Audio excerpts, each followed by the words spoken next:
Do you think that I, of all people, the Selenaologist, the high priest of who says supremacy, wants to be sitting here making a video titled How to Murder Your Career, the Selena Gomez story? No, I don't. I want to be making the Selena Gomez Global Pop Savior Doll Domination World Tour Rare Beauty Runway Edition video. But certain things have come to pass. The certain thing being a collaborative album with Benny Blanco. Now, before you grab your pitchforks, no, I don't think Selena's career is entirely over. This is just a series that I do. In fact, it might be more multifaceted and successful than ever. She is a prolific businesswoman and an actress, but her music career, her artistry as a pop star, that feels like it's hanging by a thread. This new collaborative album with her fiancé, no less, is not just a flop. It's a symptom of artistic drift, of disinterest, of something that feels less like creative expression and more like content for content's sake. And what's sad is Selena Gomez is not some talentless industry plant. At her best, she's incisive, she's offbeat, she's cool. Remember Bad Liar? Paint my kiss across your chest. If you're the art, I'll be the brush. That's an artist who knows how to write desire with restraint, with wit, with danger. So how did we go from that to this? This isn't a hit piece. It's not a takedown. This is a postmortem on the pop star persona of someone that I genuinely believe could have been one of the greats if she had wanted it. This is How to Murder Your Career, the Reluctant Pop Star Edition. To understand just how bad our current stakes are, let's rewind to Rare, Selena's last proper studio album. It was released in January 2020. Rare debuted at #1 on the Billboard 200, marking her third chart-topping album. It was supported by her biggest solo hit to date, Lose You to Love Me, which became her first #1 single on the Billboard Hot 100. Critics praised the album's honesty and polished pop sound, with some calling it her most cohesive work yet. The Rare era wasn't perfect. It lacked the pop star machine energy of her peers, but it was still a solid success, proving that with the right music and the right strategy, Selena could deliver both commercially and critically. If you watched my video on Selena's incredible and revealing 2022 documentary, My Mind and Me, I recommend that you do before this video, you'll know that I have expounded at length on Selena Gomez's aptitude for pop stardom. In my view, there's no doubt that she has what it takes to be a main pop girl. We all know by now that being a world-class singer is not really an essential part of the package. Selena, at one point, made up for this by her sheer magnetism. Like Britney Spears, she understood how to work with and make use of her limited vocal range. She deeply understands stunt marketing, using her relationships as fertile ground from which to create and promote a big pop moment. She's a fine dancer. She can carry her beat on stage. She can muster up energy and charisma to perform when she feels like it. My working hypothesis is that Selena has never really been that confident of a musical performer, and she was actually bullied out of the little confidence that she had gained at a very specific period of time. I'd say from her last album with Hollywood Records, Stars Dance, until preparations for the Revival Tour began. Her first album with Interscope, and what she told us she wanted us to view really as her debut album. She found touring to be extremely demoralizing and difficult. This is chronicled in My Mind and Me. Selena is a sensitive soul.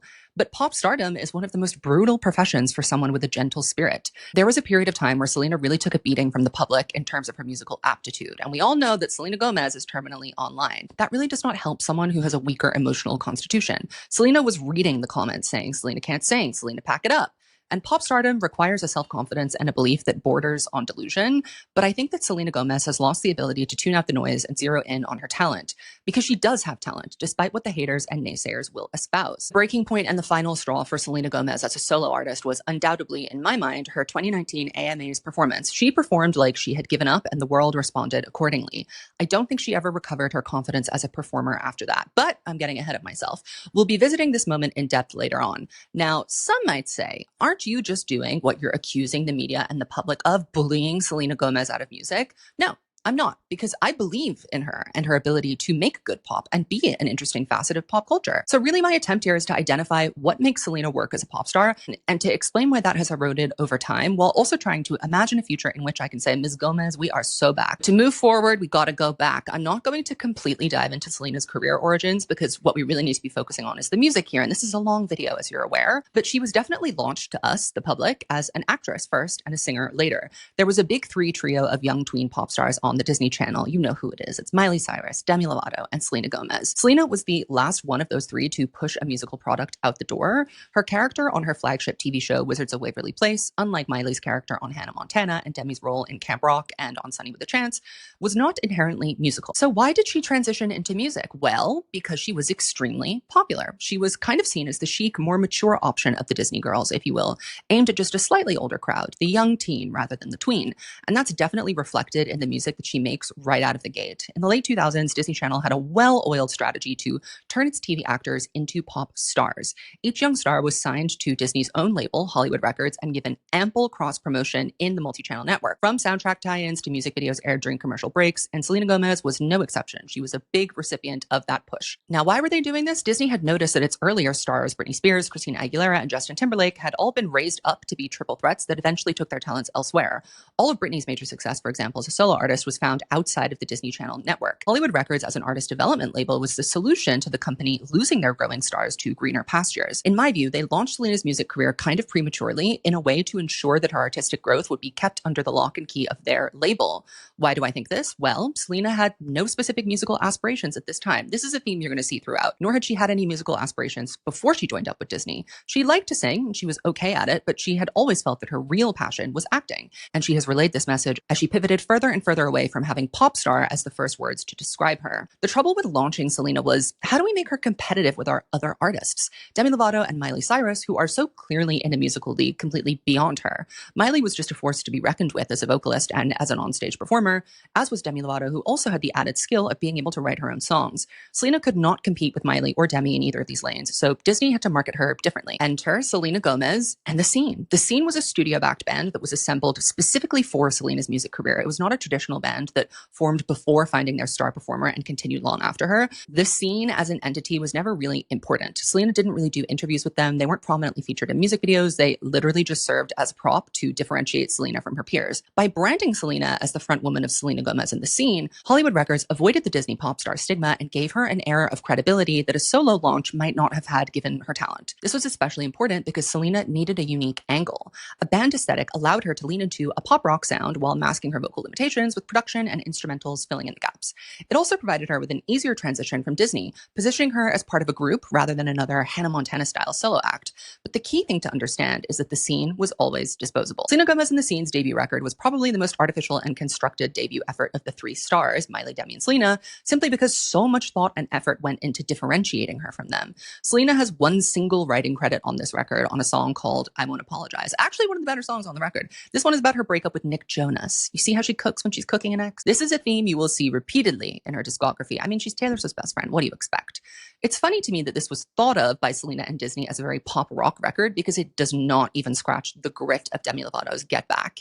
It's very much late 2000s electro-pop with a rock-ish influence. 100 songs were workshopped to get to this final track list. One of her producers from around this time divulged that the idea here in the writing sessions for Selena's first record was not to try anything artistic or out of the box. It was just to establish her as a musical act. Nothing controversial, nothing experimental. And Selena also was really not involved in the creative process. This record was kind of received lukewarm by critics who, by the way, as I said in my Demi Lovato video, are middle-aged men reviewing Disney starlet albums. Like, of course, you're going to think it's bad. But a consensus was reached that feels kind of fair, I think, overall. This was a carefully plotted debut to be a safe success for Selena Gomez. It's neither a blockbuster nor a flop, just a foot in the door. Selena herself said after its release that it was a good start. It's interesting that she had the long view in mind here rather than gushing about how much this meant to her, etc., as Demi and Miley did. I think she always thought about music and her music career differently than the other girls. It was a means to an end, not the end goal.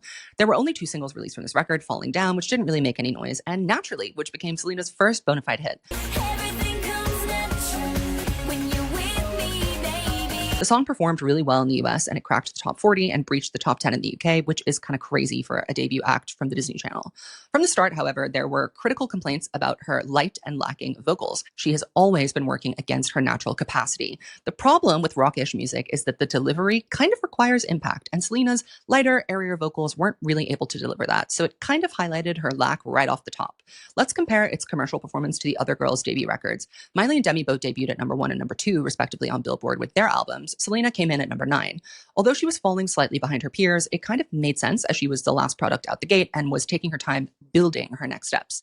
This was actually a good idea in hindsight because Selena really needed the practice. Her next release comes a year later, and the sound has definitely shifted more towards Naturally's dance synth pop and far away from her Demi Lovato cosplay. This record, A Year Without Rain, is truly bad. Like 90% of this is so dated, but she does manage to pony up 2 certified smash hits, Round and Round and A Year Without Rain. The album performed moderately better than Kiss and Tell, debuting at number 4 on the Billboard 200. This record works with Selena's vocal limitations more cleverly. There's a heavier use of autotune, touches of techno dance throughout. She's working more with Rock Mafia, who produced Naturally. Round and Round peaked at number 24 on the Hot 100, her highest charting single at the time, and the title track cracked the top 40 too.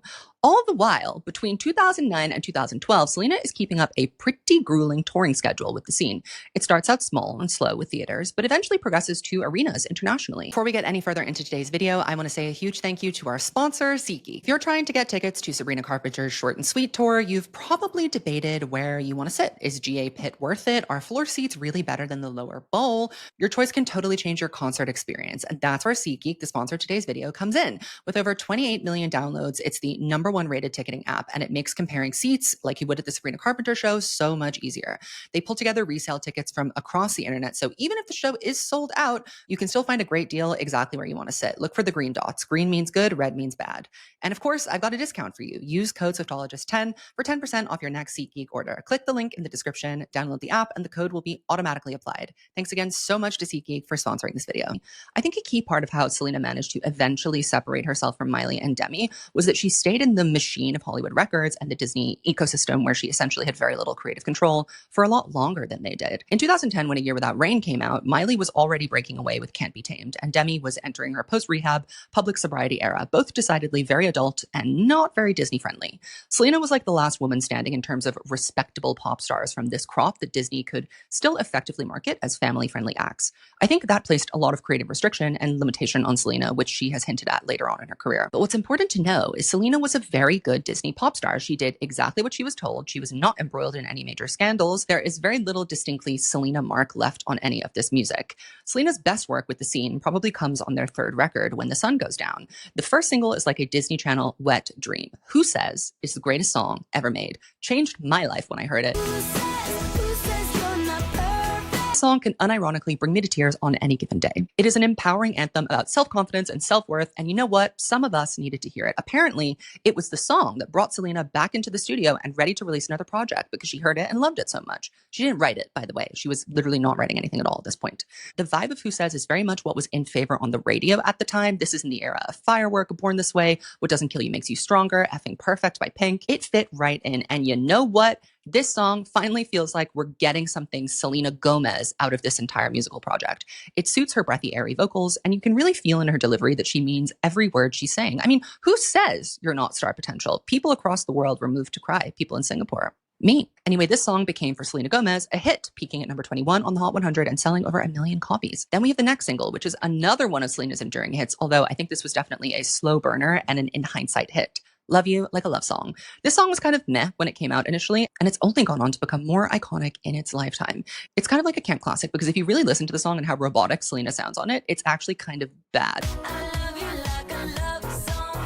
But it's by far the most popular one of the scene and Selena Gomez songs, with over 1 billion streams on Spotify. Cult classic. Again, when you look through the writing credits on this track list, there is not a lot of Selena, but there is a lot of scraps from other artists. She's got a Katy Perry song, she's got a Britney Spears song, she's got a Pixie Lott song. She was definitely just being given songs and told, sing them. The problem with other people discarding their songs and Selena taking them is that her vocals really are not powerful enough for those songs not to sound, at least a little bit, like whoever they were initially written for. We'll see this issue kind of later on with Same Old Love, but listen to Whiplash, the Britney song that was intended for Femme Fatale, on this album of Selena Gomez's, and you will be silenced. It's Selena doing a Britney impression, not making the song her own.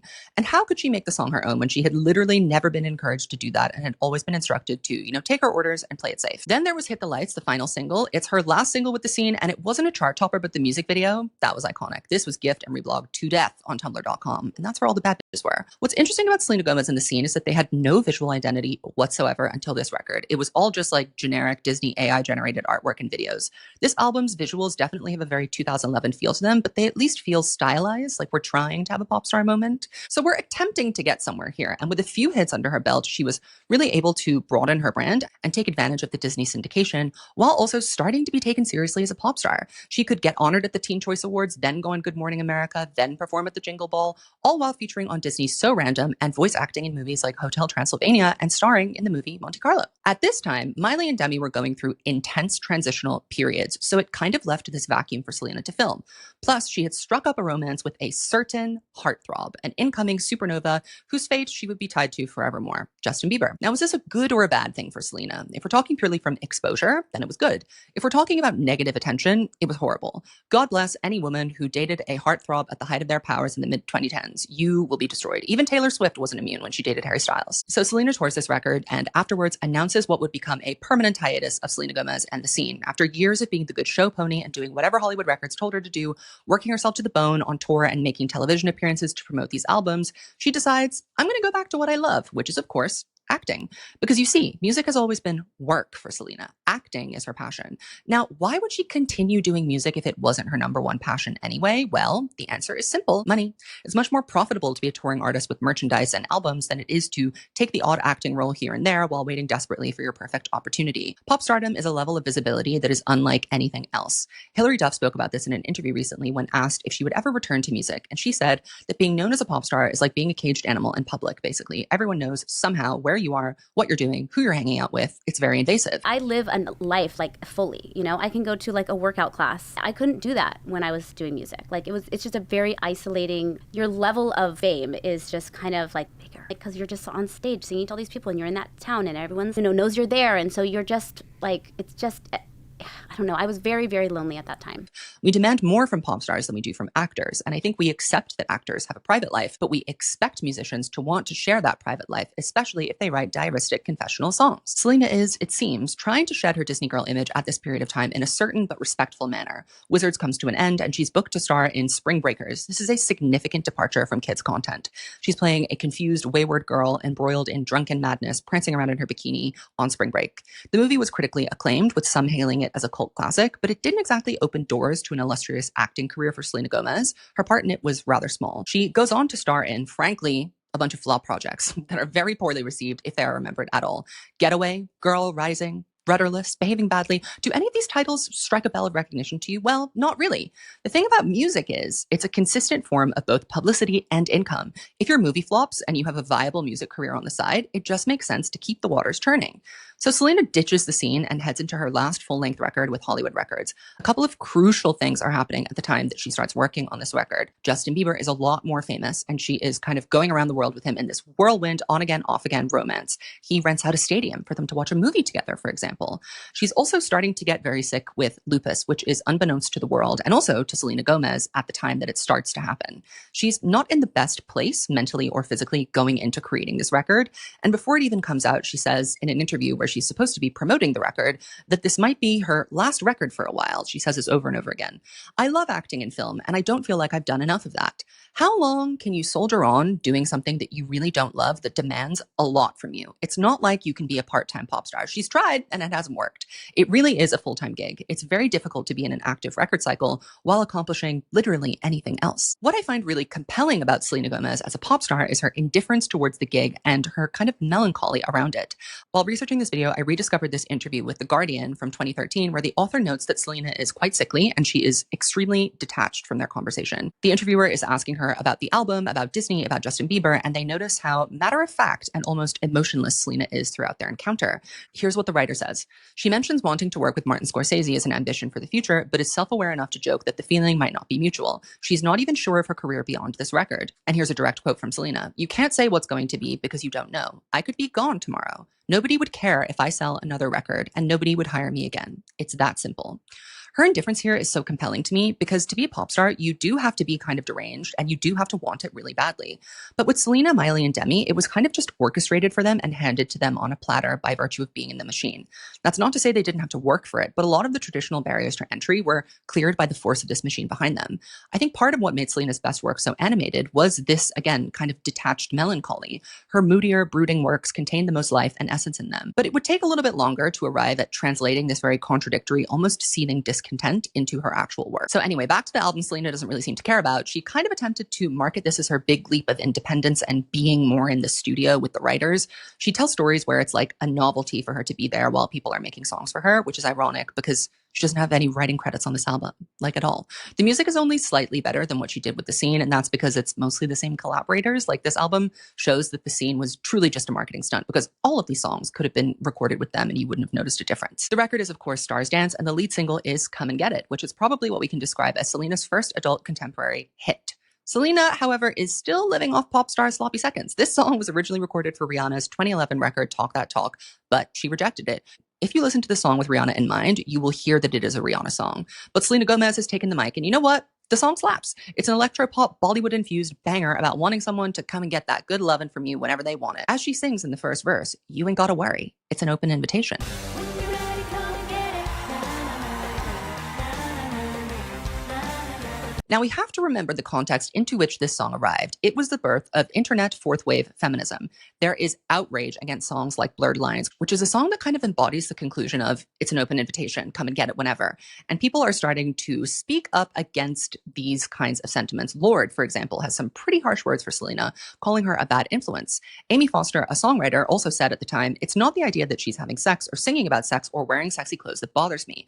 It's the fact that she sings quite proudly about being a total doormat with the notion that is sexy. So Selena had pretty much nothing of interest to say in response to this, and that's largely because I don't think she had a lot to do with creating it either. Why should she have to answer for something that she didn't write? She was simply following the instructions. We picked this song for you. It's going to be a hit and it's going to help you sell records. Please record it. I think Selena at this point had to come up against the fact that as an adult contemporary artist outside of the Disney machine, people aren't just looking at your music as a product. They are looking at it as an extension and a reflection of you and your worldview. And it's really clear to me that Selena was not perceiving her music career as an extension of herself, especially on this record. She managed to muster a response to Lorde, and it was, well, what you're doing isn't feminism either. Tearing down other women isn't feminist. And it's like, well, of course, the HBIC of Girl Boss retaught you that line, Slay Queen. Stars Dance was her biggest commercial success to date. Come and Get It, Best Song Ever Made, debuted at number 6 on the Hot 100, becoming Selena's first top 10 hit. The video for it is very cool and artistic. And finally, we're seeing a pop star emerge. She's also serving hair throughout this era. It's definitely more grown up with songs like Birthday, another certified banger, and the EDM club classic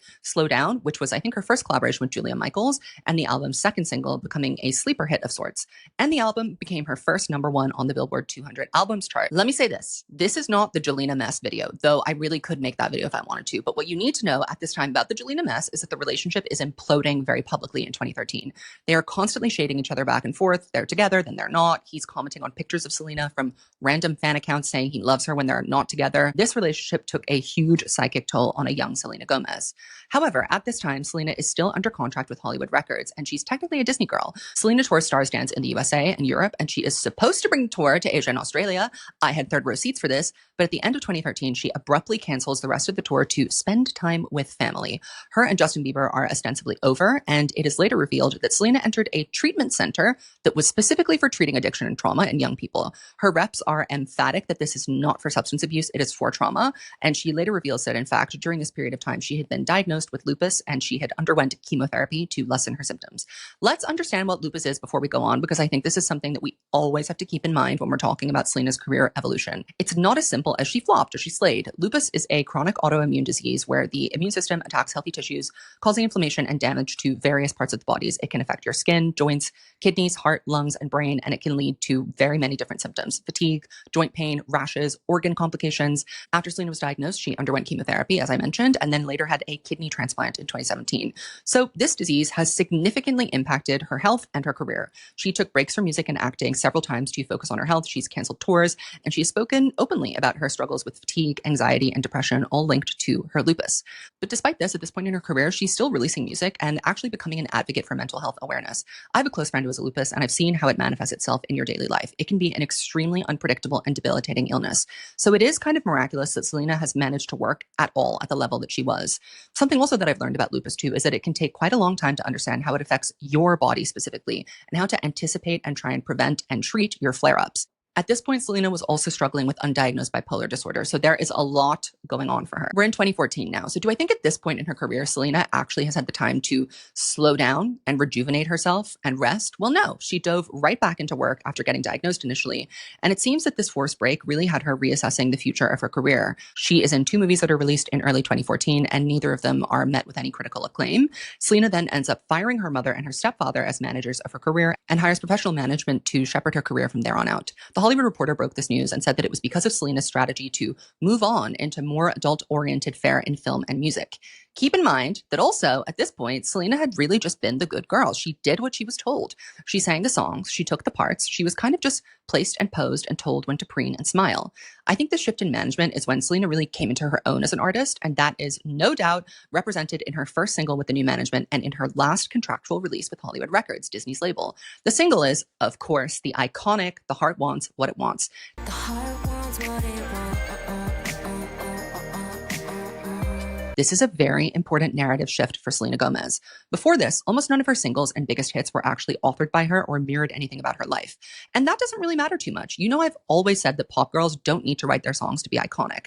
But Selena's best work is coincidentally usually co-authored by her. This song was written in 2013, probably in the thick of her relationship with Justin Bieber collapsing. But this song contains the sauce for all of Selena's best work, a stunning vocal performance. Yes, Selena Gomez is not a strong singer, but a strong singer would kill this song. This song is fragile, it's vulnerable, it's desperate. She uses her voice in a way here that communicates the message so beautifully. The instrumental is very minimalist. There's a melancholic piano motif, some very airy and delicate synths, and a deep, pulsing, almost 808 kind of beat that really builds the dramatic intensity throughout the song. The vocal production is also stellar here. There's this heavy reverb and a lot of vocal layering. The lyrics are immediately personal, gripping, and harrowing even. You got me sipping on something I can't compare to, nothing I've ever known. I'm hoping that after this fever, I'll survive. I know I'm acting a bit crazy, strung out, a little bit hazy. Hand over heart, I'm praying that I'm going to make it out alive. The bridge definitely plays with the perception of her and Justin Bieber's ill-fated, much-watched, disastrous romantic entanglement. This is a modern fairy tale. Quite literally, they are the prince and princess of teen entertainment. No happy endings, no wind in our sails, but I can't imagine a life without breathless moments breaking me down. Oh girl, get out, get away quickly. This song is not an empowered F you, I'm over you anthem, nor is it a you did something horrible to me and I'm broken. It's an acknowledgement that her situation is unique and it's messed up and she's a willing accomplice in it. As she keeps sighing throughout after listing what's wrong with the relationship, the heart wants what it wants. It's accompanied by a very stark and dramatic, emotional music video that features what sounds like a voice note of Selena Gomez venting to a friend, obviously in tears, about how she's basically being gaslit in this situation before the song comes in. It's very mature, it's very grown up, but not in like a materialistic or a graphic way. This is a young woman emerging into an adult romance, learning just how bad it can burn you. She also said that Taylor loved it and was obsessed with it, and you know what? As she should be. She's a woman of taste. Then she goes on to do a very emotional performance of the song at the 2014 AMAs. She's dressed up very angelically. In fact, there are wings behind her. And she sings the ballad well and directly, mouthing, "Thank you, Jesus," at the end. We're always talking on this channel about myth building. How do you become known as a pop star? What sticks out in people's mind about you? I think for Selena, she definitely has kind of this like broken bird victim reputation and at times mentality. This is much better explored in my analysis of the My Mind in Me documentary, but Selena is at this point rebranding in the public eye as a wounded bird. Justin Bieber is like persona non grata at this point. He is widely reviled. He's doing bad behavior. He's acting up at the Anne Frank house. He's getting a lot of publicity for his mess. And Selena is kind of cast as this martyr foil against him, the good girl, the fallen angel who could change his life if only he would let her. Much of her songwriting from this next period and era of her life would be thinly veiled or not veiled at all messages towards him. In fact, the two of them would kind of go back and forth, calling out to each other as they both reach these new apexes of adult fame, with Revival and Justin Bieber with Purpose, feeding off of each other's hype to build more of their own. This is a dream situation for publicists and record labels, but probably a hellacious nightmare to live through as the two people who love each other but can't get their shit together. Selena's final effort with Hollywood Records comes out at the end of 2014. It is a greatest hits album called For You, and she signs a new deal with Interscope in December, free from the Disney Channel at last. At the beginning of 2015, in February, Selena has a single with Zedd called I Want You to Know. This is the start of her being an iconic featured artist. It's a classic club banger and it debuts in the top 20. She's definitely becoming much more of a staple figure in pop culture too. Taylor Swift, her best friend, is in the midst of her 1989 era, of which Selena is a major accessory, appearing as her nemesis in the Bad Blood music video. And then we have, in the summer of 2015, I remember it like it was yesterday, the release of Good For You featuring A$AP Rocky. I just wanna look good for you, good for you. This song is very much unlike anything else she has released. It is kind of genetically similar to The Heart Wants What It Wants, actually, but this was the launch of a beautiful and fruitful collaboration between Selena and who would go on to be her main creative partners, Justin Tranter and Julia Michaels. This song was actually ahead of its time. 2015 was still a major time for that EDM-influenced banger kind of sound. Good For You is a pop, electro, R&B slow jam featuring an incredible verse from A$AP Rocky, who had his own producer hop on the track to do his vocals, which I think adds a whole other texture and dimension to the record. This is the lead single from her forthcoming next project, which she has started describing as SG1, her debut album. At least that's how she wants it to be received. There's a very Lana Del Rey influence on her vocal here, and the vocal is kind of an interesting story. If she sounds haggard or a little bit rough around the edges, that's because she had a lot of pressure on herself when she finally got around to recording it. She was really stressed about finding the sound for her new record, and she was just in the studio cutting up tracks left, right, and center, and she channeled all that frustrated energy into the vocal take for Good For You, which is what helps give it that sleepy, come hither energy. This song is so sexy. It's like Come and Get It, but evolved and grown up thematically. This is the best example of the mark only Selena Gomez can leave on a song. It was an instant hit, her first top 5 hit, actually. Simply a great way to introduce this era. She's letting us know that this is the real Selena. She's grown up, she's self-assured, she's in control of her creativity. It's not something that's getting ahead of her or being prescribed to her. She's in the driver's seat. This is a very important reorientation in her musical journey. The album ended up being called Revival because she felt that this was about finding her confidence. Here's what she said about recording it at the time. After 4 albums, I finally feel a little more like myself than I ever have. I have this confidence and a better understanding of what I'm talking about. I think that having this new sense of agency imbued in her away from the Disney Channel let her feel more confident and excited about steering her own ship. She was locked into this album cycle. She cites Christina Aguilera's Stripped as an album that inspired her while making it, and I totally feel that, not just from the sound of introducing a more urban scape into her palette, but metaphorically too. Stripped was a revival for Christina as well. It allowed her to break free from her own Disney conventions and embrace her womanhood. That's exactly what Revival was for Selena. I get the sense that the writing sessions for Selena Gomez's albums before this one on Hollywood Records actually weren't sessions at all. For a lot of pop stars, especially in the Disney pipeline, songs are pre-written by a team of professionals packaged up and then handed to the artist like a ready-made meal. Then they go into the studio, lay down their vocals, maybe tweak a line or two, and that's that. This is what I suspect was happening with all of Selena's albums on Hollywood Records. She wasn't sitting in a room crafting the songs from the ground up with a group of people. She was recording songs that were already mostly done. And that's not a knock on her. That was the system she was in. It was the norm. The Revival sessions, completely different energy. Selena wasn't just clocking in to record vocals, she was living the music. Midway through the process, she took a trip to Puerto Vallarta, and with her, she brought Hit Boy, Rock Mafia, and songwriting powerhouses Justin Tranter and Julia Michaels. This is how she described it. It was all of us in one house for 5 or 6 days. We would go out, listen to live music, and go back home and create in this studio, in a closet, basically. I think this is the dream setup for an artist that's trying to get out of their own head. There are no corporate boardrooms, no label executives breathing down your neck, asking for progress checks, just pure creativity. And this is where Body Heat, a song on Revival, was born after a 5 a.m. recording session inspired by the live Mexican music she had heard all night long. These sessions weren't just about finding her sound, it was about finding her voice. Selena told her producers that the production was important, but the lyrics had to be the focus. Kill 'Em With Kindness was one of the most personal songs on the album, according to her, directly inspired by the vicious body shaming she endured after paparazzi photos of her in a bikini went. The Revival sessions weren't just about making an album, they were about reclaiming her narrative. She told Time magazine, "There were times in my career when I sang things that just weren't me and weren't for me. You can hear it in my voice when it's authentic. This whole record is intimate. I executive produced it. I wanted to know that every single song meant the world to me, whether I wrote it or not." And that's the genius of Selena Gomez when she steps into her powers as a pop star. She understands that songwriting is not everyone's forte, not her strongest suit, and that she doesn't actually need to write a song to recognize its importance and to give it meaning in her body of work. It can still be meaningful and powerful, all those things that a self-written song are, and you can deliver that through your vocal performance or your production contributions, your notes on the arrangement, etc. Here's another example of how you can influence the writing of a song, making it totally your own and inextricable from you without actually writing it. Selena gushed for hours with Chloe Angeledes, I don't think I'm saying that right, one of the writers she met back in LA, about social anxiety, awkwardness, sobriety, and how people act towards you when they're drunk versus when they're sober the next day, and how weird that can become. That night, when Selena went home, Chloe stayed at the studio and wrote this song, which was literally born from their conversation. So Selena wasn't technically writing on that song, but the song would not have existed without her telling the story and giving her voice. The song ended up being called Sober, and you can tell from her delivery on it that she really means what she's saying. This one is definitely about ye old Justin Bieber. Here's another fun story about how Selena's collaborative spirit, her opinion as executive producer, and her connections as a star can create alchemy without her necessarily sitting down and writing every word of a song herself.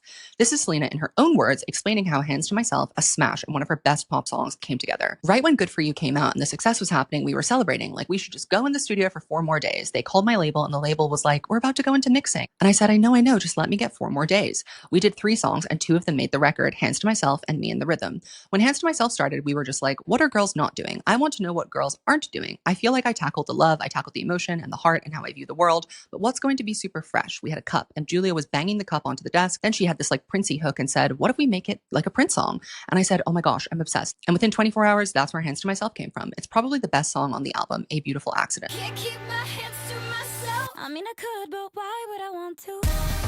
On the rest of the tracklist for Revival, however, there was of course a little bit of that pick and mix approach to certain songs here. Selena really has a fetish for a Rihanna reject, and that's how she wound up with Same Old Love, which is actually a Charli XCX song, and you can hear Charli's vocal on the chorus. Speaking of that, why don't we talk about this second single from Revival? Once again, I must remind you that Jelena Mess is enduring throughout this period of time in 2015. Each of those 2 people are about to significantly capitalize on their relationship drama. And you know what? If the whole internet is stalking you and meddling in your relationship, then you better make sure that you're getting something out of it too. I applaud this behavior. At the beginning of August, Justin Bieber makes his much-awaited comeback, his apology tour era, and this is a big deal. He is most definitely attempting to rebrand. So Selena and Justin are in the middle of these big image shifts, and guess what? There is a lot of cross-pollination in their creative processes. Julia Michaels is a co-writer on Sorry. If you listen to Selena's descriptions of how she worked with Julia, the two grew very close, and she shared a lot of her life with Julia. Therefore, one has to wonder, for Ms. Michaels, when you're walking into the studio to write for Justin and you know all this background info about their relationship, and he's telling you that he wants to write a song about being sorry that he's not with his girlfriend anymore, are you kind of subtly writing what Selena maybe would want to hear and helping him make some sort of appeal to her, just subconsciously? I mean, that's exactly what Sorry is. I just think it's so interesting how intertwined their creative processes were aside from their relationship. So Justin kind of begins the back and forth with, what do you mean? And this song is really about not knowing what someone means, not understanding their intentions. When you nod your head yes, but you want to say no, what do you mean? There had been a lot of Ross and Rachel. We were on a break with these two, so it was very obvious who this song was about and who it was directed towards. Justin, again, is also in his image rehab era, so he's actively portraying himself more sensitively here as the pleading, devoted boyfriend who just wants to be clear with his love about whether he can go f other girls or not. This song is obviously a smash and is everywhere. It would only be smart for Selena to respond.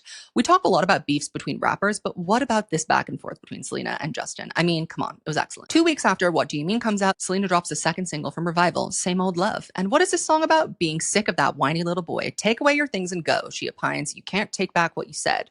What do you mean? He says. And she says, I've heard it all before, at least 1,000,000 times. I'm sick of this nonsense. Again, this song wasn't written by Ms. Gomez, but its strategic release timing and her very obvious response to What Do You Mean was a stroke of genius. Executive producer, baby. She had other better singles locked and loaded, but this was the one she chose, and it was the correct choice. This song also peaked at number 5 on the Hot 100. That's 2 top 5 hits from an album, an unheard of feat from Ms. Gomez. Both this song and Good For You have been very well received critically, with many critics noticing her more mature sound and complimenting the sophistication of her vocal performance. Same Old Love kind of embodies that weirder side of Revival. I'm so sick of that same old love. It's actually a very sparse and minimal song. There isn't that big of a bombastic element of 2015 pop inside of it, which makes it chicer and rather timeless, especially when compared to other albums that came out in this year, like Made in the AM by One Direction, Confident by Demi Lovato, Titled by Meghan Trainor, and Reflection by Fifth Harmony. All those records have an element of sounding dated. Sonically, Revival is a lot more elegant.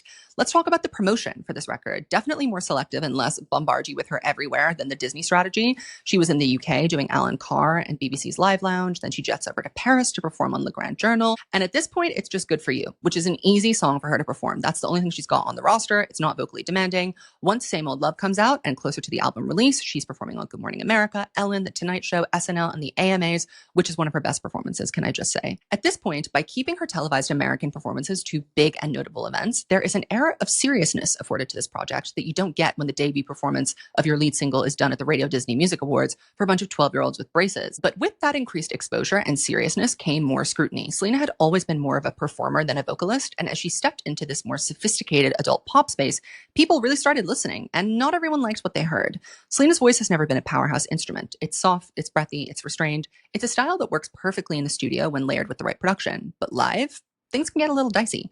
The Revival era demanded a new level of vocal presence from Selena, and while she was singing live more than ever, it wasn't always going well. Her tone is beautiful in a controlled environment, but she kind of has a weak breath support and a limited range, which means that some of these bigger performances can expose her shortcomings. Same Old Love and Good For You were kind of easy. Those songs sit comfortably in her range, and they lean into her natural hush delivery. But when she stepped into songs that were more vocally challenging, like Hands to Myself, that was a little bit more challenging. The 2015 AMA singing Same Old Love, best performances.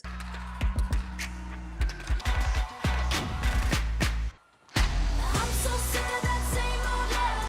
SNL performance of Hands to Myself, brutal. 'Cause all of the downs and the uppers.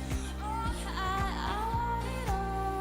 The 2016 Revival Tour, that's when people really started noticing that despite the newfound artistry and better music, Selena's voice wasn't strong enough to carry a full set. And then came the comparisons to Demi Lovato, to Ariana Grande, to literally anyone with a bigger voice.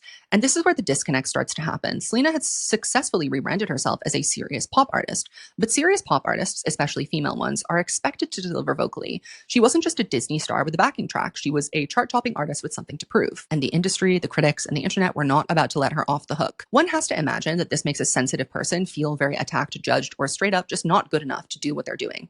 We know that Selena was already doubting her abilities as a musician going into recording Revival, and I can't imagine that this criticism made her feel particularly good. From a vocal perspective, it was also all downhill from here. Her vocals never really got better. Now, the million-dollar question is, could Selena's vocals have gotten better? Yes, but also maybe not in the way people had wanted her to. Vocal coaching could have definitely helped her with breath control, diaphragm support, projection. These are all fixable things with the right training, and they are things that Selena struggles with. If she worked consistently with a coach, she probably could have built some more stamina and strengthened her head voice, developed a fuller tone so that she didn't sound so thin on stage. Her vocal range is actually similar to her co-writer Julia Michaels. She has a similar breathy style, but she knows how to use it effectively in live settings without sounding fragile. Listen to the way that she sings Issues, which was a song almost for Selena, as an example of how Selena could maybe have been trained to sound. But there is a major obstacle at play here: lupus.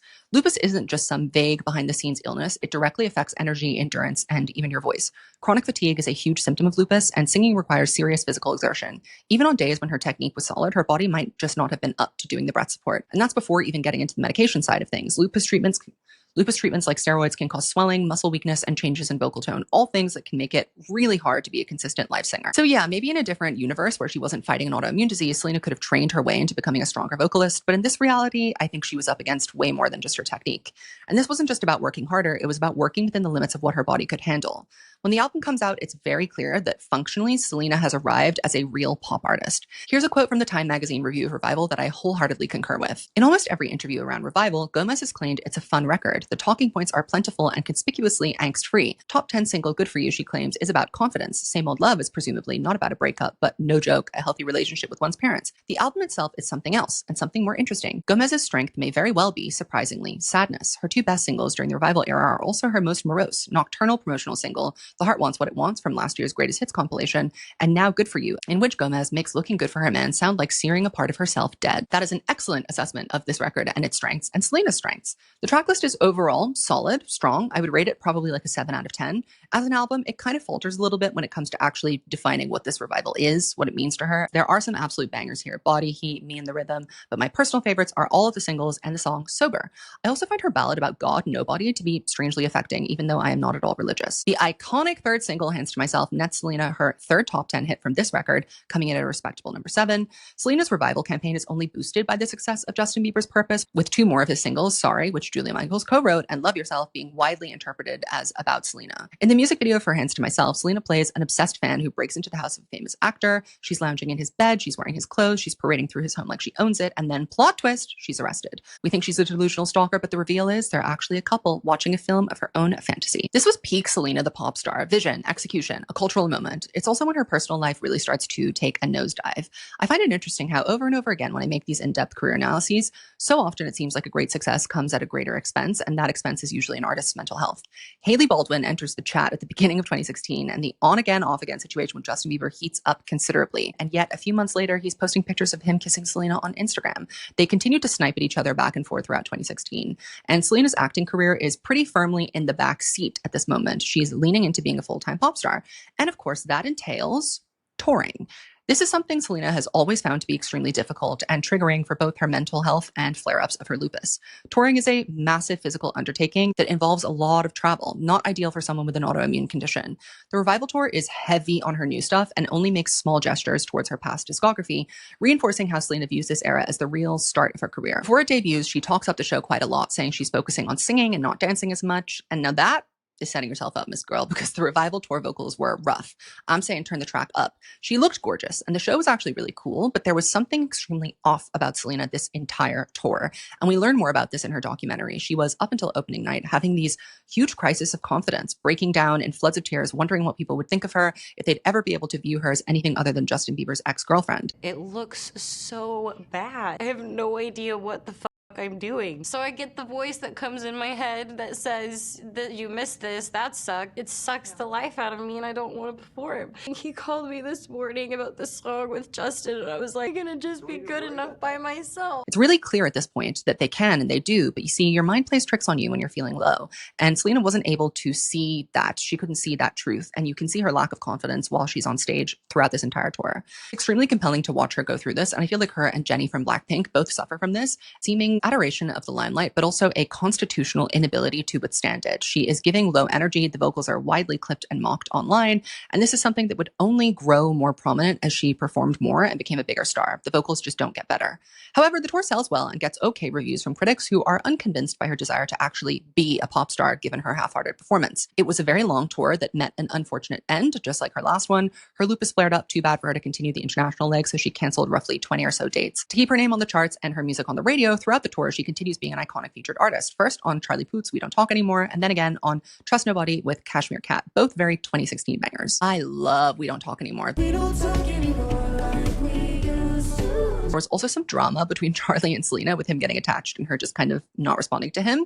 All press is good press. We Don't Talk Anymore was her 4th top 10 hit this year, outpeaking Revival's final flop single, Kill 'Em With Kindness. I hate that song. And somehow, during all of this, Selena Gomez has literally become the most famous person in the world. I feel like people are very quick to dismiss Selena's impact as a performer and a pop star, but in 2016 and into 2017, she was the most followed person on Instagram, and this is in the midst of Kardashian mania. She was the first person on the platform to hit 100 million followers. So she's literally on top of the world, but after she cancels the tour, she again enters a rehabilitation facility for her mental health, and she logs off of social media.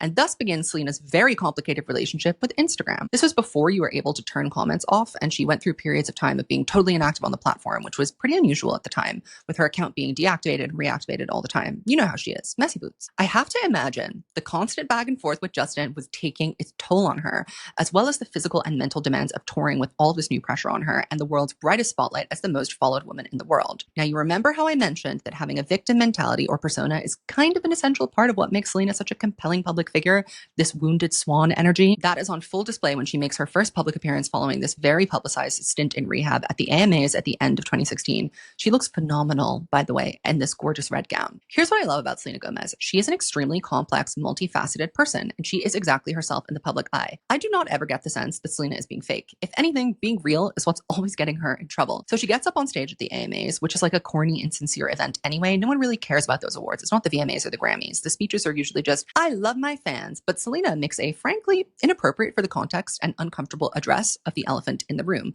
Let's roll the clip, shall we? I think it's safe to say that most of you know a lot of my life, whether I liked it or not. I had to stop because I had everything and I was absolutely broken inside. I kept it all together enough to where I would never let you down, but I kept it too much together to where I let myself down. What I love here is how she's being so open about the fact that at her highest high, she felt her absolute lowest. And she's not saying this years later in a retrospective once she's healed and worked it all through. She's working it out in real time and being honest about it in public. Her and Demi Lovato have both very bravely, I think, navigated dealing with mental health issues in public with grace and with nuance without always deferring to the it gets better spiel. She does, however, conclude her speech by randomly body shaming girls in their bikinis on Instagram. I don't want to see your bodies on Instagram. I want to see what's in here. You were so close to making a really good point. She just got carried away. Oh, Selena. Anyway, Selena is an important figure in pop culture, and this is a good example of why. I remember there was a lot of discourse about mental health and the realities of getting treated for it and coping with it in response to Selena's many frequent disclosures of how she was actually doing. So here's where she really starts cooking. An hour in and we're getting to it. She's got all this clout now. She's a compelling and sympathetic figure in the public eye. People are wanting to see her win now that she's exposed herself as being broken. And she also has all of this studio experience under her belt from making her first album, Revival. Now she knows what she likes. She knows how to command a writer's room. She understands her own taste, and that yields a brief but extremely iconic period of her artistry. It begins with It Ain't Me, a song by Norwegian DJ Kygo. They had finished the song and shopped it around for a while, but Selena jumped on it and had a very specific vision for how it should unfold. Her vision was so clear that it earned her a writing credit. I love this song. I know it's kind of corny now, but this song was a world stop moment, and it definitely ushered in a new kind of club hit, this melancholic, sleepy, euphoric, but also kind of sad banger. Selena's vocal delivery here is very good, but the lyrics here are also very visual and artistic, as her songs tend to be when she's in her bag, like this specifically. Who's Gonna Walk You Through the Dark Side of the Morning is a genuinely beautiful vision. This song was also very much viewed as another pot shot at Justin Bieber, which, you know, if the shoe fits. Yet another top 10 hit from Ms. Gomez. Thank you very much. This diva knows what songs to hop on. She had an eye for the right hit that would complement her specific and unique skill set. You can be a features artist like, I don't know, Camila Cabello, who at one point hopped on basically anything without question, most of her collaborations becoming forgetful and dated. Or you can be like Selena Gomez and cherry pick not only what works for you, but what's working in its own genre. We'll see this later with her jumping on the We'll see this later with her jumping on the most successful Afrobeat song of all time, Calm Down. So after It Ain't Me comes out, Selena is lending her star power as the executive producer of 13 Reasons Why, which had mixed reception from the mental health community, but a little bit of her shine really helped propel it to become a cultural phenomenon, underscoring her power. It was the most watched original streaming series of the year. Now, let's talk about what she did next. Maybe her best song of all time, Bad Liar. This was a completely unexpected move for her, and it totally paid off. First of all, talking head sample, a bold, highbrow choice, something you wouldn't expect from Selena Gomez. Selena and Julia Michaels were apparently obsessed with Psycho Killer and decided to build an entire song around its bass line. When they played it for David Byrne from Talking Heads, not only did he approve, he straight up loved it. That's how you know you're onto something. This was not your typical pop single. Oh, no, no, no. It was sparse. It was weird. It was built around a groovy bass line, a breathy spoken word delivery, and a chorus that wasn't even really a chorus. The production was incredibly minimal, just some snaps, some hand claps, and Selena whispering her way through a tale of forbidden attraction. It's sexy, it's sneaky, it's smart. But with my feelings on fire, guess I'm a bad liar. And the critics loved this song, like universally acclaimed it. Billboard ranked it as the best song in 2017. Rolling Stone put it in their best songs of the decade list. And why? Because it was cool. Selena wasn't trying to belt or make a big commercial radio moment. She was creating a whole mood. It's also so clever and sexy. In my room, there's a king-size space, bigger than it used to be. If you want, you can rent that space. Call me an amenity. Weird, creepy, amazing. This was a career shift. With Bad Liar, Selena wasn't just trying to make a hit, she was trying to make art, and it worked. It earned a Best New Track accolade from Pitchfork. This was a big deal because especially at this period of time, Pitchfork was full of pop negativity. They hadn't even reviewed a Taylor Swift album at this point. Here's what John Caramanica for the New York Times had to say about it. For decades, young pop stars have slathered themselves in varnish and glitter, and for decades they have tried to wipe it all off in a play to be taken seriously. This is tiresome and of course false. The shiny self is no more true than the natural one, even when the natural one is unexpected, tempting, and intriguing. Selena Gomez's new single, Bad Liar, is one of the most signature of her career and deceptively original. Singing over a spare arrangement based on little more than the bass line from Psycho Killer by Talking Heads, Miss Gomez sings sweetly and with clever approaches to rhythm. She doesn't have much power in her voice, but she makes up for that with smart inflections. Now let's take a minute to talk about the video for a second, because as we know, the visual is pretty much just as important as the song for a pop star in the digital age, and this video is an iconic work of music video direction. The Bad Liar video is set in 1978, and it follows Selena playing 4 characters: a shy high school girl, her strict mother, her nerdy father, and her attractive gym teacher. Throughout the video, the schoolgirl becomes increasingly infatuated with the gym teacher, watching her flirt with the dad character, also played by Selena, after an awkward family dinner at home. The final shot reveals the twist. The teenage girl has a secret crush on her gym teacher as she gazes longingly at a photo of her. The video plays with themes of longing, repression, and unspoken attraction. It's weird, it's surprising, it's disjointed, and a little unnerving, just like the song itself. Sadly, the song was ahead of its time. It peaked at a respectable number 20 on the Hot 100, but it should have been number 1 around the world. This is a pop girl on her off cycle, by the way. She has just put out an album basically last year. Diva behavior. There's no announcement of an album or a full-length project on the way. She's literally just vibing. At the end of the music video for Bad Liar, there's a teaser for another piece of iconery, her next single in the summer of 2017. Perfect time to release this hot, sweaty, humid, sultry summer come on. Fetish featuring Gucci Mane. This is a remarkably difficult song to get full information about the creative process of, but it seems as though Selena was working on a full-length album at this point, Seven Heavens, or whatever it's called. It's a trap pop ballad of sorts with a very aching sexuality and delayed desire conveyed through the lyrics and a breathy, yearning vocal performance. You got a fetish for my love. I push you out and you come right back. Brava! This song cracked the top 30, but it wasn't a major hit, regrettably. The music video is iconic. Petra Collins, who directed it, is basically the Sofia Coppola of music videos, so I am always in awe of the work she creates. Selena very intentionally selected her to work on this project, and you can tell. You can feel Petra's fingerprints all over the Fetish video, the saturated suburbia, the grotesque femininity, the lingering sense that something is off. This was a very deliberate aesthetic pivot for Selena, who up until this point had really only flirted with weird. Here, she's diving in headfirst, collaborating with an art world darling known for her dreamy, slightly disturbing visuals. This was a Tumblr wet dream. But it wasn't just vibes, though. This was Selena post-rehab, post-Hollywood records, post-Disney. In this video, she was in her Lana Del Rey bag, exploring womanhood, desire, instability. Petra gave her the perfect canvas. She cast Selena as this kind of step-forward, gone feral housewife, melting down in an aggressively normal setting. The gloves come off, literally. She's tonguing glass. She's self-destructing with a smile. There's a fridge, there's rain, there's blood in the peaches. And it wasn't shot like a typical pop video. There's no choreo, there's no glam squad, no lighting rig to make her cheekbones pop. It's lo-fi, handheld, and candid. Petra said that she was inspired by themes of repression and hysteria, and Selena wanted to tap into her own experiences with mental illness, control, and recovery, which makes the imagery, the gagged phone calls, the distorted reflections hit even harder. Fetish isn't a video you watch as much as you absorb. It's sticky, it's confusing, it lingers, just like the song, just like the feeling of wanting something that is not good for you. And it marks the beginning of what could have been a totally new visual era for Selena, an off-cycle, no label, no expectations art girl era.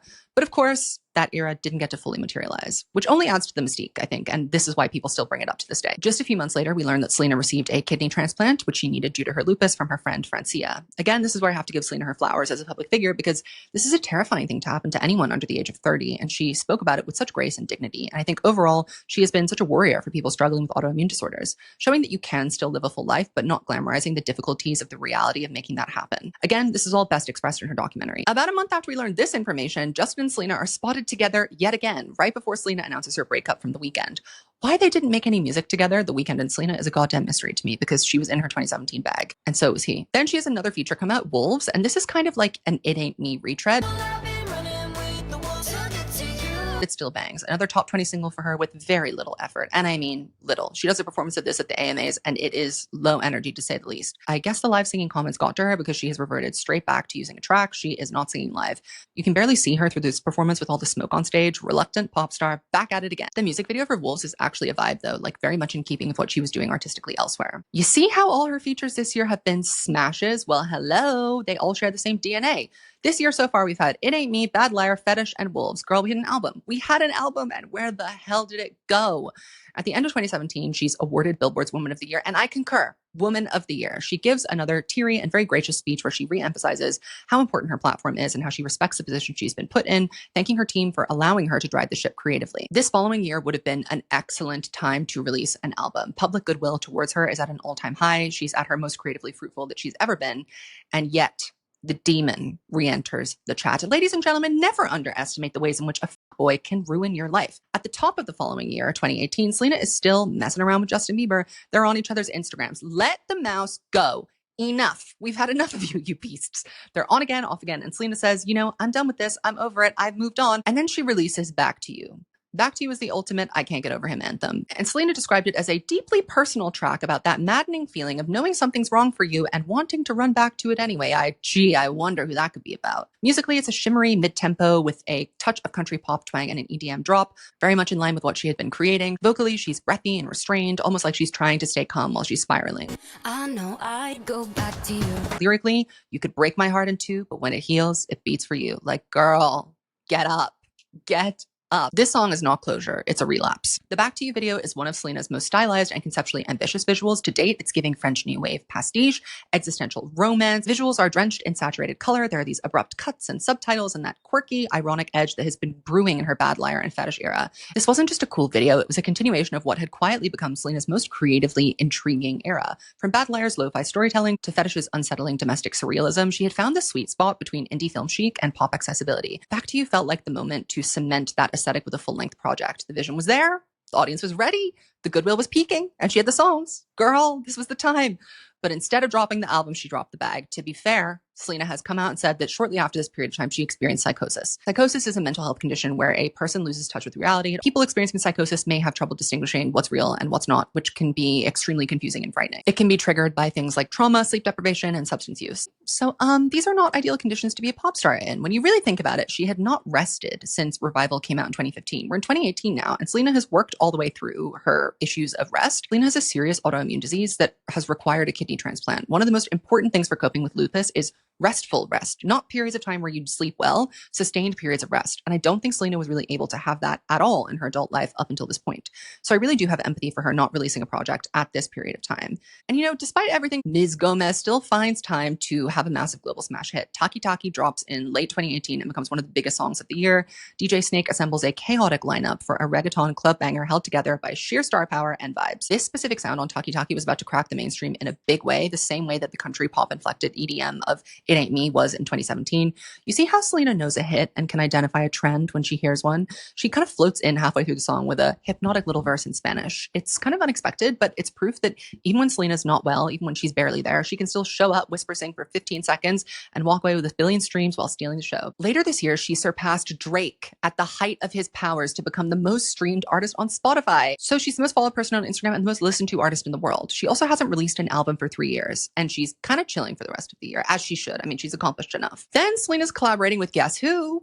Benny Blanco on I Can't Get Enough with J Balvin. This is one of her more middling features to me. It was a moderate success, but nowhere near her prior run of features. Now in 2019, it does seem, again, that she is slightly repivoting back to acting. She's in a flop comedy horror, and then she stars in a Woody Allen movie. This is your big return, a Woody Allen production. Okay, girl, whatever. The press was so bad for this that Selena donated her $1 million salary to the Time's Up initiative because of all the allegations around Woody Allen. She's still in her executive producer bag here, I guess, with 13 Reasons Why continuing and a Netflix docuseries following undocumented families in America. One thing about Selena is that she has always and consistently put her money where her mouth is and used her platform to actually elevate other people's voices. She does all of this while still managing to be a full-time messy queen. And you know what? I have to clap and cheer. She also enters treatment for another period of time and reveals later on that she received a bipolar diagnosis. Again, she shares a lot more about this in her documentary, which I highly recommend you watch. I think it's very important to hear this in her own words. There is, however, and we're in 2019, remember, an album in the works. This is what she would consider SG2, her second album, and her last solo effort before the Benny Blanco collaborative mixtape. The background of her going through this intense period of basically not knowing herself anymore and retreating from everyone in her life to heal and get better is especially important context for the lead single from this project, which went on to become her very first #1 hit, Lose You to Love Me. I needed to lose you to love me. She has reunited the Holy Trinity here, Justin Tranter, Julia Michaels. In an interview with Zane Lowe for Apple Music, Justin noted that Selena's approach to creating her next album, Rare versus Revival, was that she was far more confident in what she wanted the sound to be like. More melodies and production ideas were coming directly from her rather than just kind of overseeing the process or executive producing it. Lose You to Love Me was written on Valentine's Day, and it is most definitely about Selena finally attempting to properly heal from the wreckage of the Jelena entanglement. It was, I think, one of the first songs written for the record, and it was also the first thing she wrote again after leaving the treatment center. Selena knew that people were kind of over hearing her talk about it, but she felt that she had something new to say. They had already kind of worked out a chorus and part of the first verse before Selena came in, but she filled in the rest with Julia and Justin, and they wrote it very quickly. It comes out and it's a goddamn smash, okay? October 2019. Everyone had been rooting for Selena to get up on her good foot, and she finally did. Again, Selena tends to find a lot of success with her music when she ties it to writing about a certain relationship. The intrigue in her personal life fuels intrigue in the song, but I think the song resonated and connected because it was an unpretentious and emotionally raw ballad that cut through the noise. Lose You to Love Me is a stripped-down, piano-led pop song, minimal in production, but heavy with feeling. It opens with stark, echoey keys and slowly builds these layers, harmonies with swelling strings, and this haunting choir-like background. The sparseness of the production gives it this, like, cathedral kind of atmosphere. It's sacred, it's quiet, it's intimate. And this song is legitimate proof that you don't need vocal acrobatics to deliver an emotionally devastating performance. What matters is how you sell the feeling. The restraint in her voice on Lose You to Love Me, the cracks, the softness, the raw edges, that's what makes it hit so hard. Even Kelly Clarkson said as much when Selena appeared on the Kelly Clarkson. Because a lot of people always think, because you said, oh, I know people might not say I'm the best singer. The best singer in the world is not the loudest. You know, oh my God, you have to sing like Whitney Houston every time you get. The best singers in the world move you. And that comes from all different sounds and styles. So like from a singer to a singer, it's beautiful what you do. And I love your record, and I love big, huge songs, but I love singing your music. It means something and it moves people. So don't ever negate your gift, because it's powerful. So lyrically, this is a closure anthem, but not the triumphant, like fire-starting kind. It's mournful, it's mature, it's the sound of someone not burning down the past, but closing the book and quietly walking away from it. The title flips the typical heartbreak narrative. The song isn't about being devastated, it's about reclaiming your self-worth. I needed to lose you to love me. It's not a revenge, it's more of a rebirth. And the music video, shot entirely on an iPhone, further emphasized the rawness of the track. It's black and white, it's close-up of her face, it's no distractions. But Selena didn't let the emotional weight of Lose You to Love Me linger for too long, because the next day she released Look at Her Now, a sharp and intentional contrast. It was a very smart strategy, I think, for the release. One song to mourn the past and another to step boldly into the future. Ballad first, then a banger. This emotional and sonic whiplash kind of worked in her favor. It felt like watching someone process heartbreak in real time, because heartbreak is non-linear and messy, and that's exactly what these two songs kind of indicate. On the surface, Look at Her Now is shiny, it's synthetic, and undeniably catchy, but it's also sneakily profound. Took a few years to soak up the tears, but look at her now. Profound. This song has in fact brought the host of my podcast, Madeline, to tears. Beneath the celebratory tone of the song, it is about resilience, introspection, and the messy road to healing. One lyric in particular really captures that duality beautifully. Took a few years to soak up the tears, but look at her now. It's a simple line, but it carries weight. It nods to a prolonged grief, a slow emotional recovery, and that quiet inner work of becoming someone new. It acknowledges the time it takes to move on, not just from a breakup, but from the identity that you form when you're entwined with another person. This is a woman who's rebuilding herself piece by shimmering piece. And in releasing it right after Lose You to Love Me, Selena was doing more than just releasing another single. She was closing the loop. After years of being caught in a public, often painful back and forth with Justin Bieber, this was her way of saying, this narrative ends here. No more subtweets, no more fan speculation, just a full stop. But the reason this combination of singles really hit with people is because it's deeply relatable. Most people have that one person, that relationship that changes you, that disorients you, that leaves you grappling with who you are without them, the person who unmoors you forever. This song doesn't deny that reality. It honors the pain, but it refuses to stay stuck in it. It's a victory lap, but an earned victory lap. Even though it got its own music video, it seems to me from my research that Look at Her Now is not an official single. I suppose it's not a good idea to send two singles to radio at once, but that's a damn shame because it is one of the better songs for the record. It was still a top 30 hit though, so congratulations. These two songs were written very close to the finishing of the project. One kind of issue, if I had to nitpick with Rare as an entire body of work, is that probably half of the songs were gathered over a 4-year stretch of time, which results in some of them sounding kind of dated. Something like Crowded Room or Sweeter Place would have banged in 2015 or 2016, but did feel kind of out of step as we're almost inching into 2020. Compared to Revival, Rare had a very pared back promotional approach. This was likely, I imagine, due to Selena's ongoing health issues. There were a few radio interviews and late night talk show appearances, but no performances. It turns out Selena had been quietly developing over the years after the critiques of the Revival tour a triggering period of time for her, an intense stage fright, this fear of everyone making fun of her weak voice. You can see her reckoning with this in My Mind and Me as she gears up for the one and only ill-fated live televised performance from the Rare era. The promotional window for this record was pretty concise. It started at the end of October with the release of Lose You to Love Me and Look at Her Now, and concluded at the beginning of January 2020 with the album's release. There was no subsequent single until the album's release, and my theory is that her disastrous one and only live televised performance forced her and the label to put the album promo on ice for damage control. Okay, now let's talk about the disaster. Selena Gomez is booked to perform her first live television appearance in a number of years at the 2019 American Music Awards, where her best friend Taylor Swift will also be performing a hit medley and receiving an award. This is an extremely friendly setup for Selena. She can promote her brand new moved on songs that have been hitting with the public to show them how much better and healed she is and sell them her new record, and hang out with her very famous bestie and receive some residual shine from her all night long.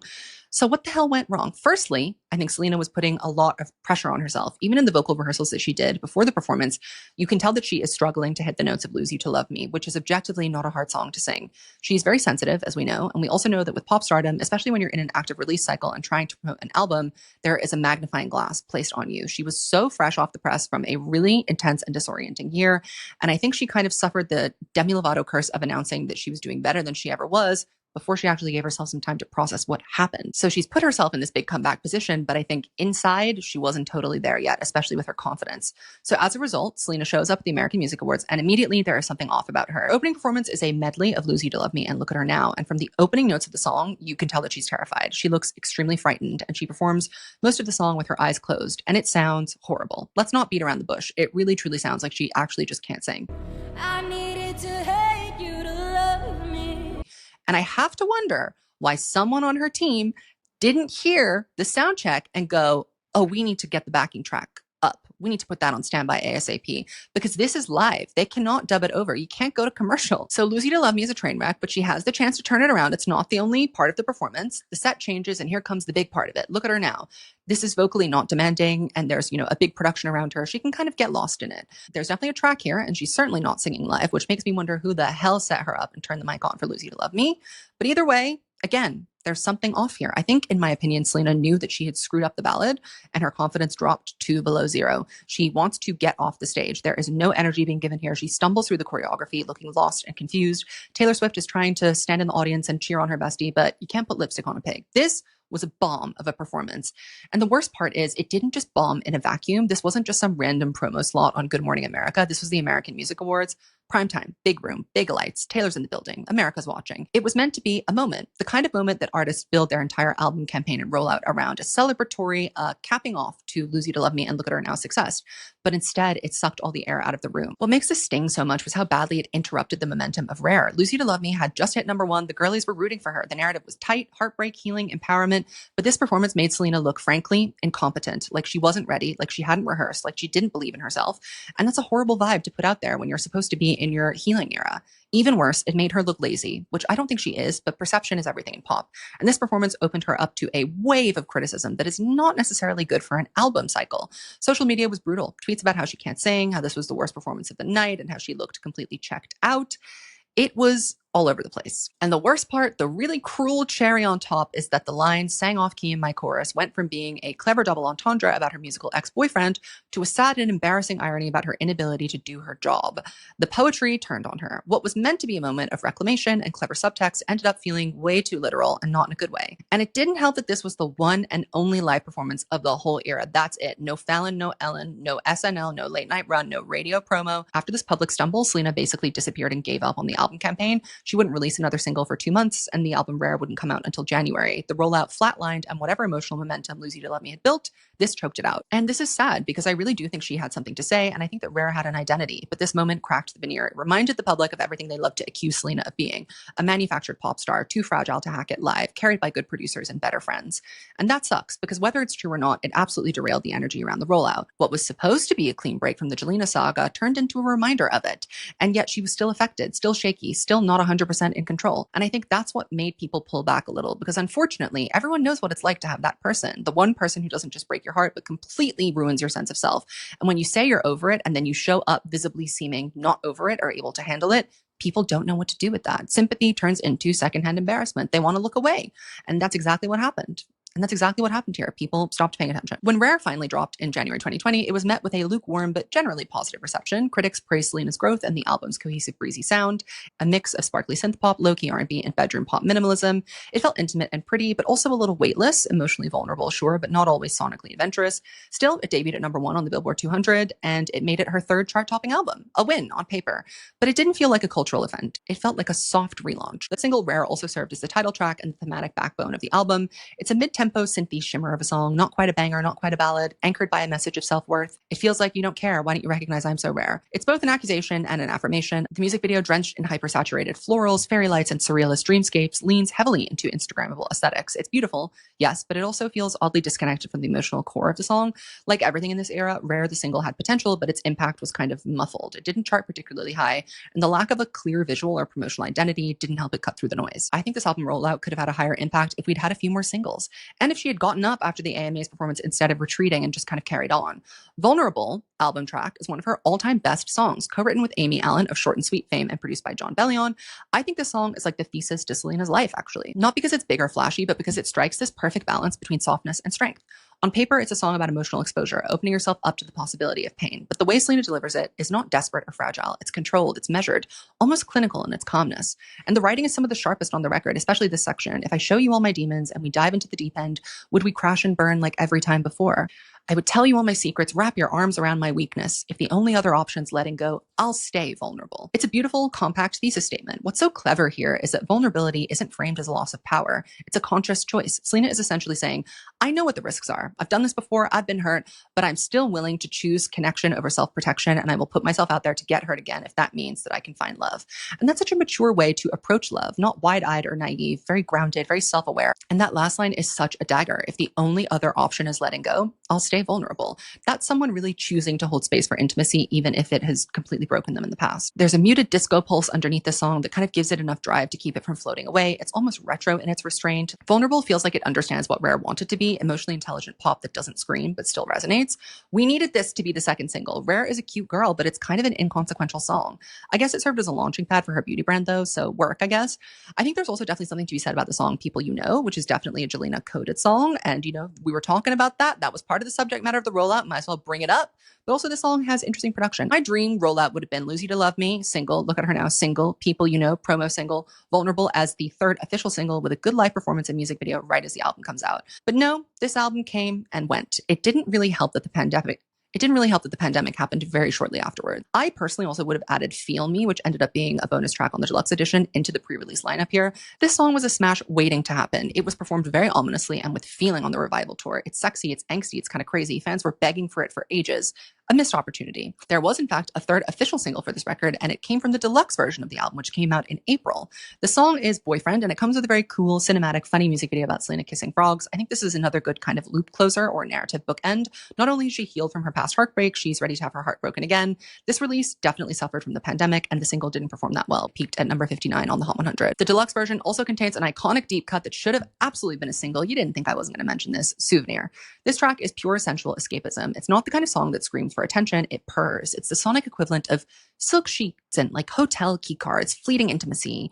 The production is low slung and sultry. There are these hazy synth pads, this slow pulsing beat, and these minimalistic textures that leave space for Selena's whispery vocal to do exactly what it needs to do. It's this chilled out bedroom pop, but with a melancholy edge. It kind of sounds like The Weeknd's Starboy World if it were soundtracking a foggy 3 a.m. in Soho. Lyrically, it is a snapshot of a short-lived, high-intensity romance. There's such specific imagery here. It's vivid, it's cinematic, it's sensual, but it's never crash. It's about those kinds of lovers who come and go, but leave something behind.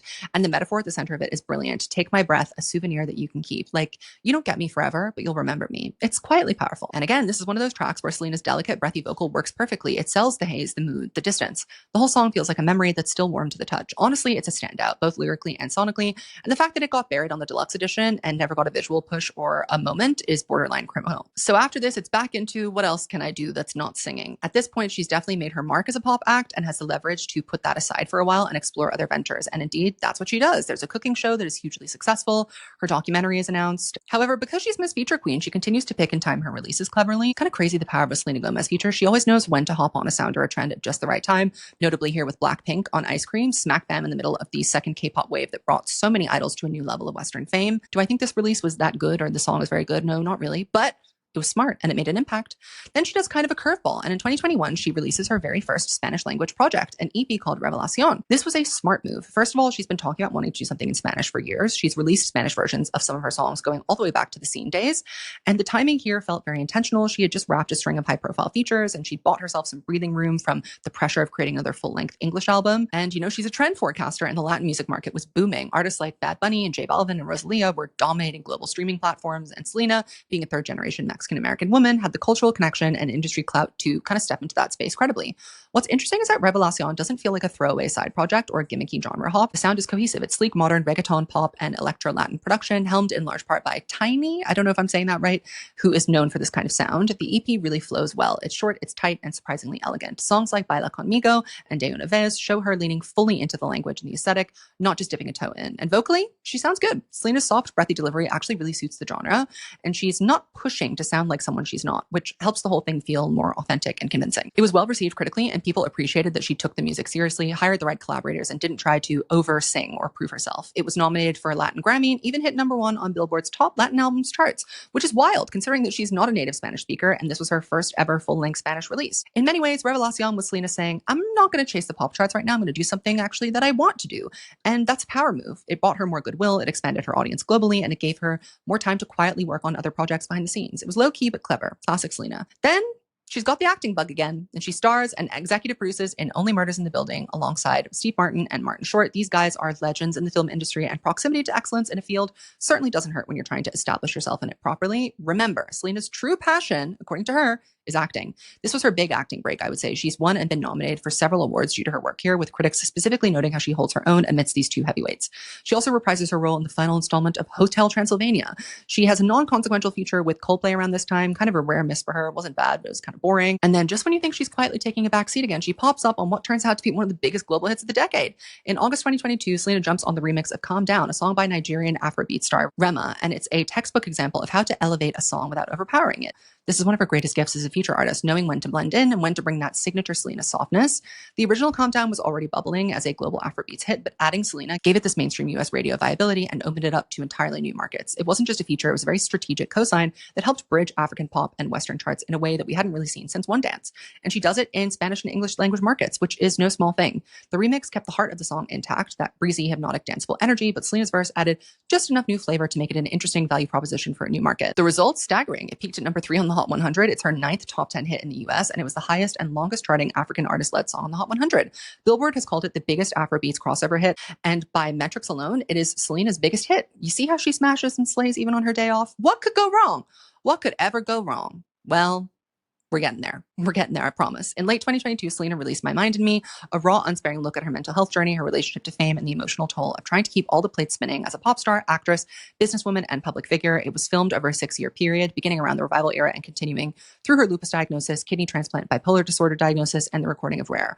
But it's not just a surface level, behind the scenes tour doc. It is an intimate, messy, and often incredibly hard watch. Again, I recommend my analysis of it. I really loved making that video. The film shows Selena in moments that most pop stars would never allow the camera to see, breaking down before shows, questioning her purpose, admitting that she feels like a fraud. For Selena, this wasn't just content, this documentary. It was a bit of an exorcism, a reframing of her narrative on her own terms. She's never been the kind of pop star who lives and dies by immaculate vocals or heavy performance. Her currency is relatability, and this documentary doubled down on that in the most extreme way.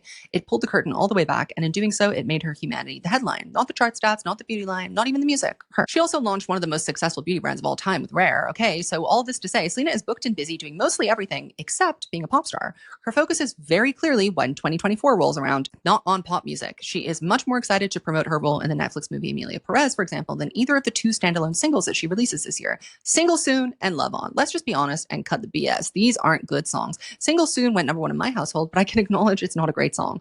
She's spending a lot of the time this year as well in interviews for Amelia Perez, reiterating strongly that she never intended on being a full-time singer and that it was a hobby that evolved into a career with Disney. And also she feels that she's too old to be a pop star.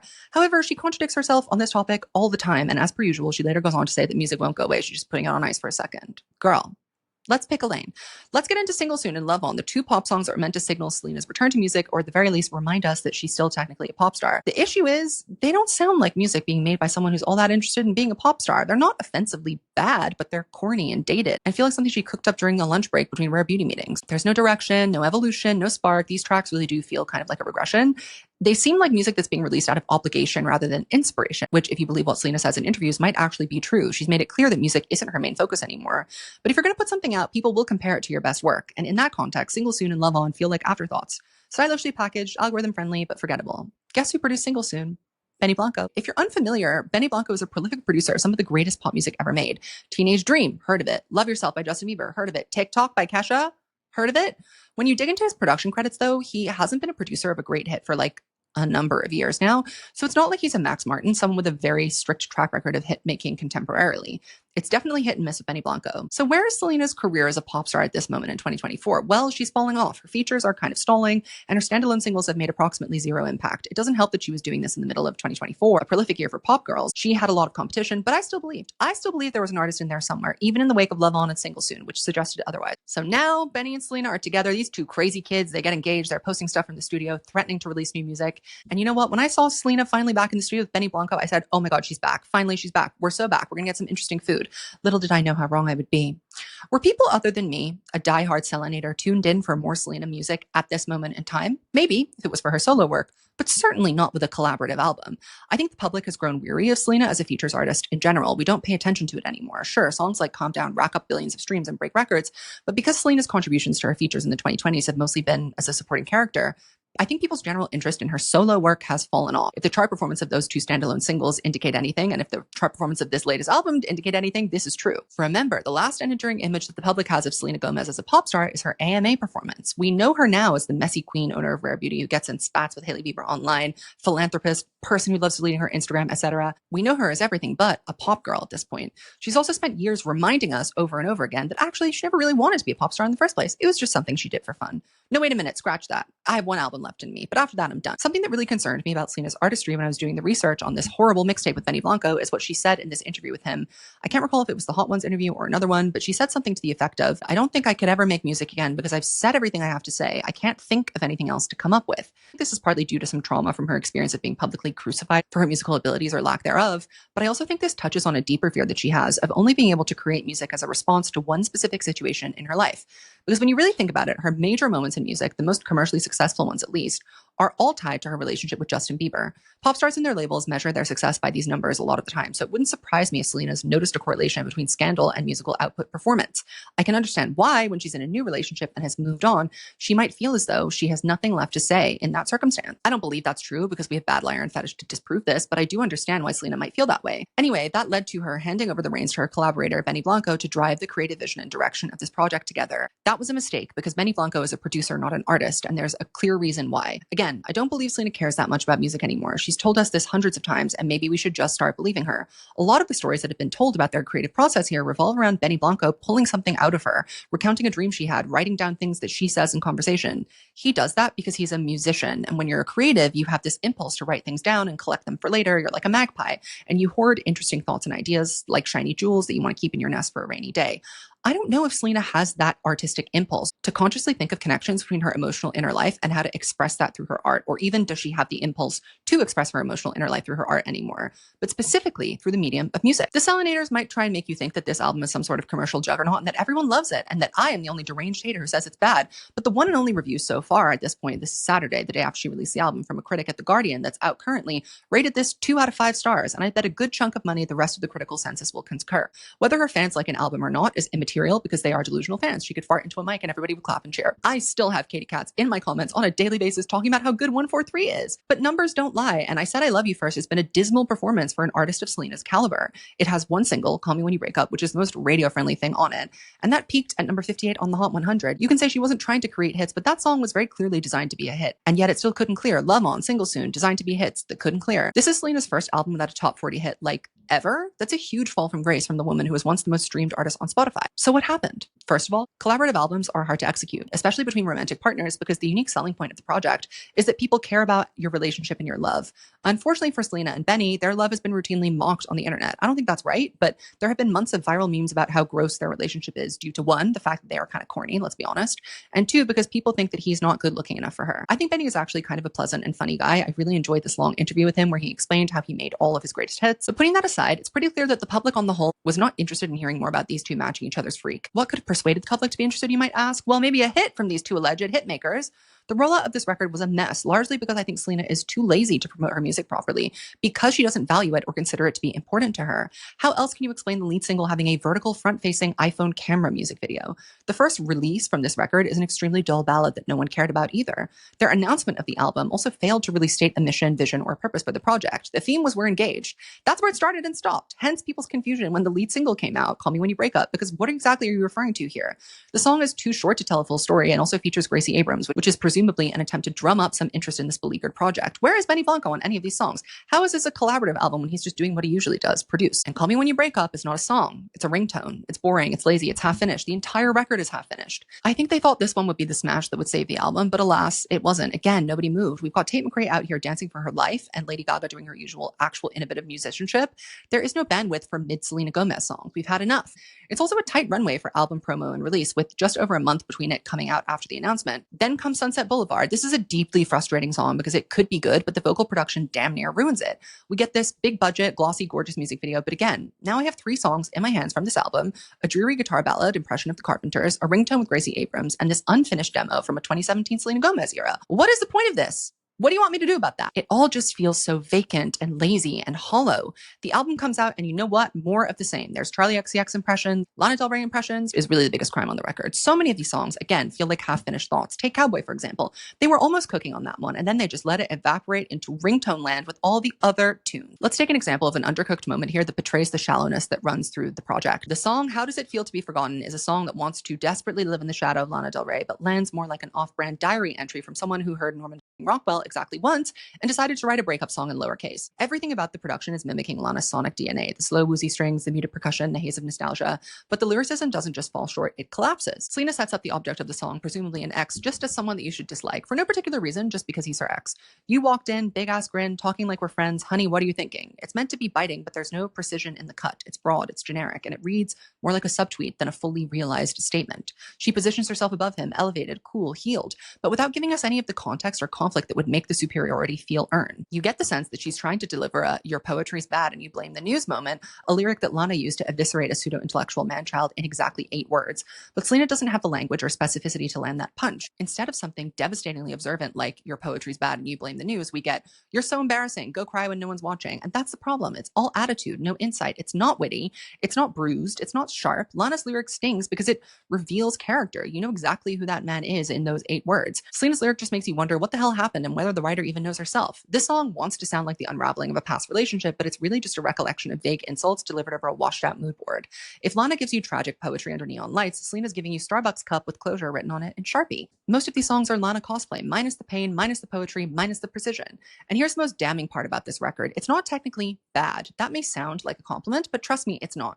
Bad art is at least polarizing, makes you feel something strongly. This record is boring, it's tepid, it's safe, it's half-baked. They got 3 songs deep, ran out of time, and filled the rest in with iPhone voice memos and placeholder lyrics that no one ever bothered to revise. And that lack of effort radiates from the entire project, from the rollout to the singles to the songs themselves. This could have been interesting. There's a world in which a Selena Gomez and Benny Blanco relationship album is intimate, eccentric, and genuinely cool.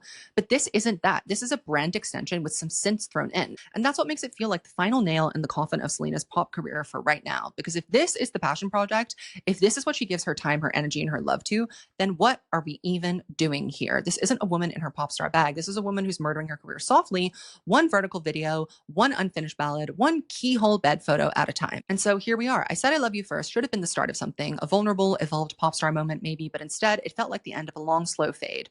Not with a bang, but a whimper. Not because Selena isn't talented or capable of making great music. She is, and she has. But because this album, this era, felt like she no longer wants to be here. And when the artist stops caring, the audience can feel it. This is a very quiet unraveling. It is a slow retreat from the very identity she spent a decade trying to claim. She told us who she was on Good For You, Bad Liar, Vulnerable, Souvenir. But when it came time to show us herself again, she ducked away. And maybe that's okay. Maybe she's tired. Maybe she's moved on. Maybe being a pop star was always a side quest and not the end game. And I'm the idiot who fell for it otherwise. But here's the thing about Selena. She's resilient. She disappears and then she comes back. Sometimes quietly, sometimes in the biggest song in the world. This video is not a declaration that Selena Gomez is finished. She's not finished because artists don't finish. They evolve, they retreat, they return. There is still an artist in there. There is still a voice that means something to people, that has meant something to me at various points in my life. The problem with I Said I Loved You First isn't just that it flopped, it's that it didn't feel like it was Selena Gomez. But maybe that's the point. Maybe this wasn't her saying goodbye to music. Maybe it was her saying goodbye to the version of herself that made music out of obligation. And if that's what it was, then maybe there is some hope. Because if Selena ever chooses to return to music with clarity, conviction, and something real to say, oh, we'll be listening, I'll be tuning in. She just has to mean it.